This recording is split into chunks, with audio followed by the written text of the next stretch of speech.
Yeah. Family, y'all. Just keep it tight, keep it tight, keep it tight. Oh, right. Yeah. Here we go, here we go. So far so good with ethical relativism, that it depends. Now we're ready for ethical universalism. To have a universal ethics then simply means that some aspects of ethics are universal. That something is right or something is wrong is always right or wrong for everyone in all places. The Bible doesn't say, "Thou shalt not eat pork on Saturdays in Jerusalem." People take those statements as universal statements, you follow me? That apply to everyone in all time. Okay, pork is an exaggeration, but let's think of other ones. Okay? I hate to keep going back to same issues, but since we use the issue of same-sex marriage, okay? The Bible, people go back to the book of Leviticus and say, Leviticus says, if a man lies with another man, that is an abomination before the Lord. Follow me? That is a rule which people take as being universal. It applies to everyone of all times. Yes, the Bible was written 4,000 years ago, or whatever that popular song, what was that song? Sing Love. They talk about the Bible being this book that's written 4,000 years ago. We still quote that book 4,000 years ago because those people who follow that line of argument say that everyone of all time must do these things. Think of the Ten Commandments. Thou shalt not steal. Thou shalt not steal. That applies to everyone in this room all the time. Thou shalt not steal ever. Janie did well. Janie was just teaching Terry the Ten Commandments. Thou shalt not bear false witness, or in plain English, thou shalt not lie. That applies to everyone at all times. Terry never lied. Father Janie lost his life. Father, I once heard thou shalt not steal is wrong and all that. Say that again? I once heard that thou shalt not steal is wrong if you did, unless it was something to eat if you're hungry. Oh, that is a great example. We're familiar with the movie or the play or the book, Les Miserables. Oh, yeah. Right? How it is that here's a man who is hungry, and so he steals bread, or he steals a silver candlestick in order to be able to sell it. So is that bad? Well, it belonged to someone else. He stole it. Follow me? And the universal one is you're supposed to forgive people. It's relativity. And it's very tough when they kill your own child, or, you know, like when you sit in a jury and you hear about how horrible that person's crime was.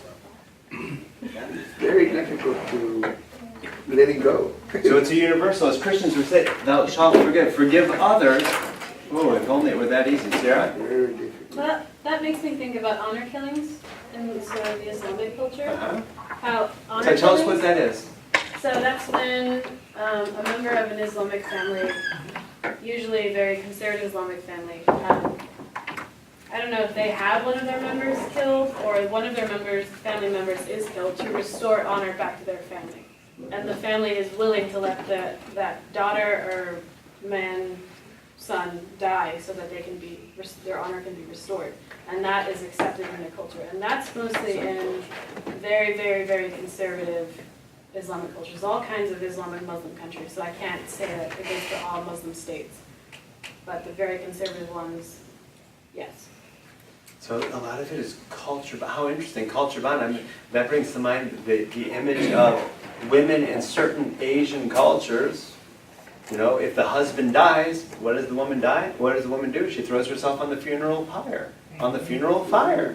She kills herself too. Is that right or wrong? Good or bad? Depends on your cultural context. But when For her, it's not bad. when the woman dies, does the man have to kill himself? No. See, that was wrong.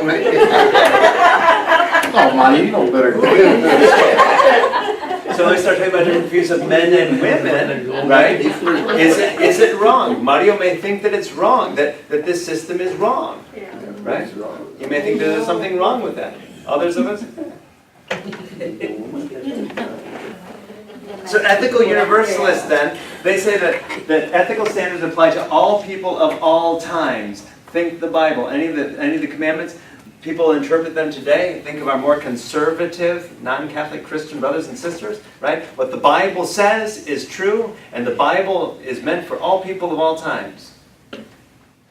How interesting then that they'll interpret certain phrases, but then go off and eat pork or lobster or catfish or play football or wear cotton poly blends. How interesting. Those are universal claims. They take them as universal claims that everyone should follow that. Jesus made universalist claims, it seems, when he said, love God with your whole heart and your whole soul, your whole mind, all your strength, all your energy. Love God and love your neighbor. He didn't suggest any exceptions, did he? Love your neighbor except when... he didn't say that. It seemed like a universalist claim. No matter who you are, where you live, when you live, love other people. Universalist claim.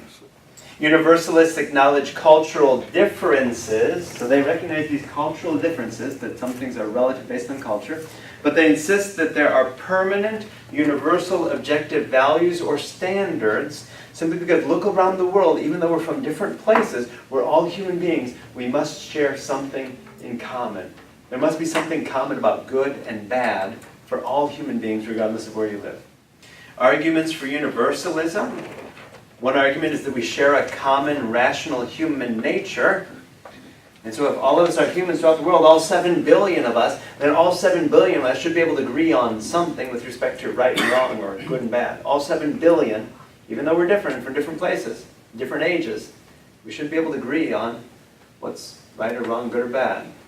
Certain rules lead to reliable results for those who follow them, so that if we don't kill one another, thou shalt not kill, well, that's a rule that leads to reliable results. If we all follow that rule, then we don't have to worry about being killed this evening.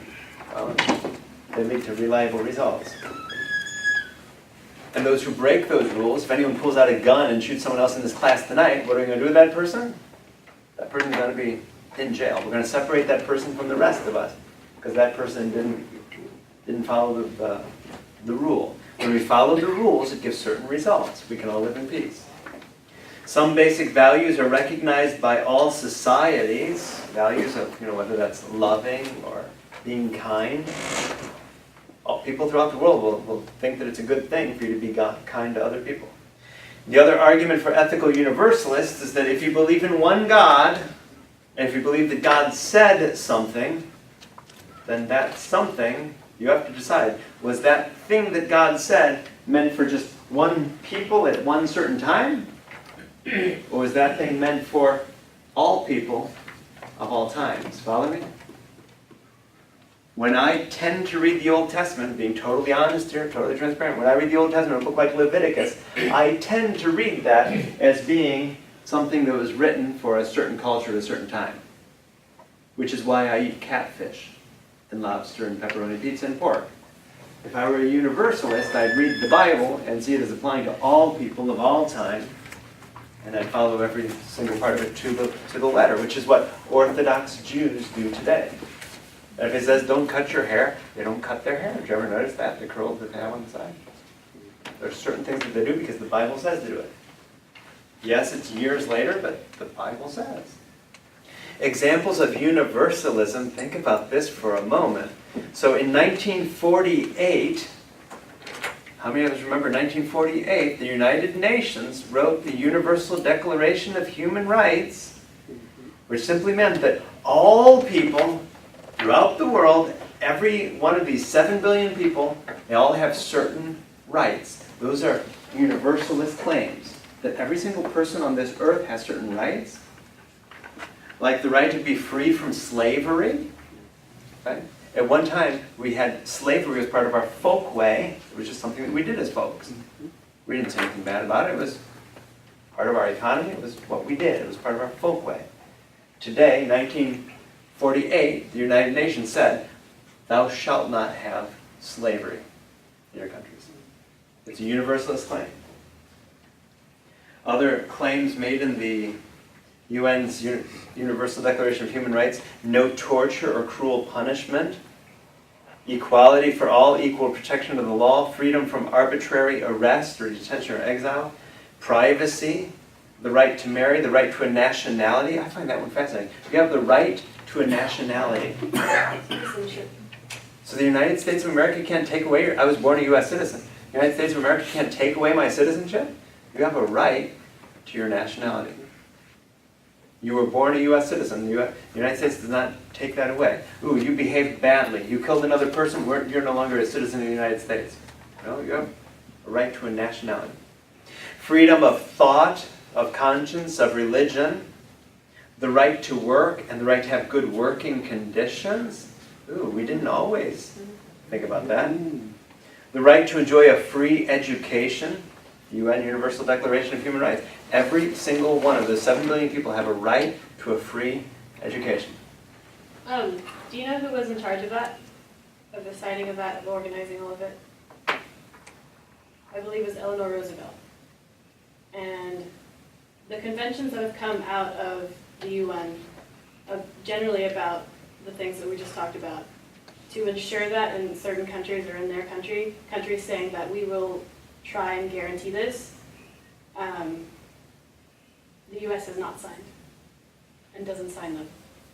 This is a declaration, and I think the U.S. did sign it, but the declaration isn't legally binding.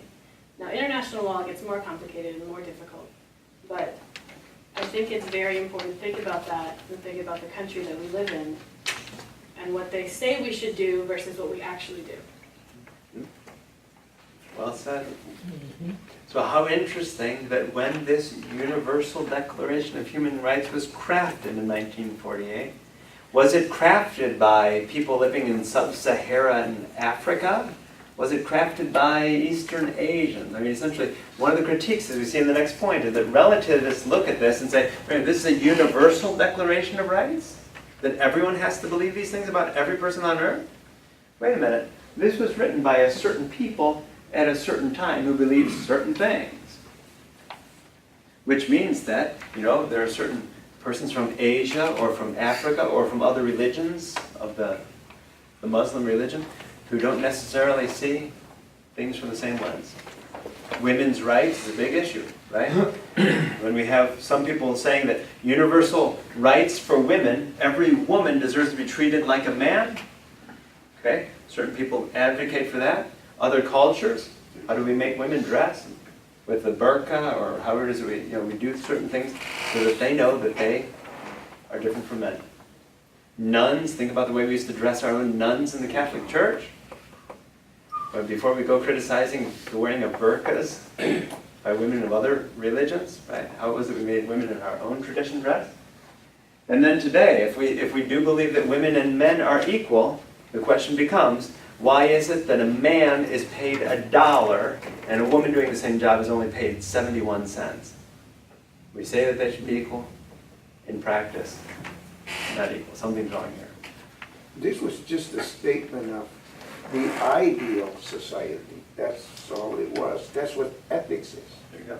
The ideal What we person. should do, what we ought to do. We ought to pay men and women the same. It's wrong to pay women less than men for doing the same job. That's ethics. That is wrong. And yet we do it. It's wrong to lie. Let's be honest. We still tell white lies.